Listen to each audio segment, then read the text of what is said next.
ভাই এই এত বড় গর্তের মধ্যে থেকে আপনি ফল তুলে আনি পারবেন না?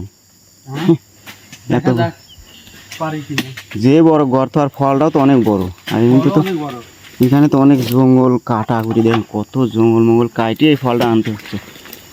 আর এই একটা ফল কাটতে তো অনেক কষ্ট হয়েছে, ফলটা কাটতে অনেক কষ্ট হয়েছে, আর ফলটা যদি না উঠায় তাহলে আমাদেরই লস, আমাদেরই লস, কারণ আমরা টাকা পাবো না। আর একটু কষ্ট করে হলে তাও টাকা পাবো। এই দেখেন, এই ঘাম ধরতেছে, এই দেখেন মনে করেন যে একটা মাথার ঘাম পায়ে ফেলে দেন, কত পরিশ্রম করে একটা ফল সংগ্রহ করতে গেলে যে কতটুকু ঘাম ঝরাতে হয় শরীর থেকে, যারাই কাজগুলো করে তারাই জানে। ফলও তো বড় ফল ভাই, ওজন আছে ফল মনে হচ্ছে।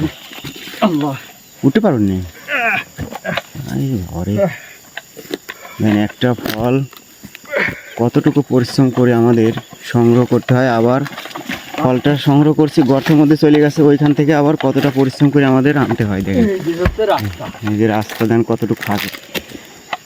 আর সংগ্রহ করেছি গর্তে চলে গেছে, গর্ত থেকে উঠায় নিয়ে আসলাম, তারপরে আমাদের দিব হচ্ছে 1 রিঙ্গিত। এই যে ফল কষ্ট করে নিয়ে আসলাম, নিয়ে আসার পরে যে রাস্তায় রাখলাম, এই ফলটা হচ্ছে গাড়িতে উঠবে, ওঠার পরে বিক্রি হবে, তারপরে আমরা হচ্ছে টাকা পাবো।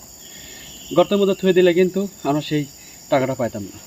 তো পাম বাগানের কাজ এরকম ঘরের পরিশ্রমের বিনিময়ে আমরা পারিশ্রমিকগুলো পেয়ে থাকি। ভিডিও ভালো লাগলে অবশ্যই লাইক কমেন্ট শেয়ার করতে পাশে থাকবেন, আর এই পোস্টটাতে ফলো দিয়ে পাশে থাকবেন।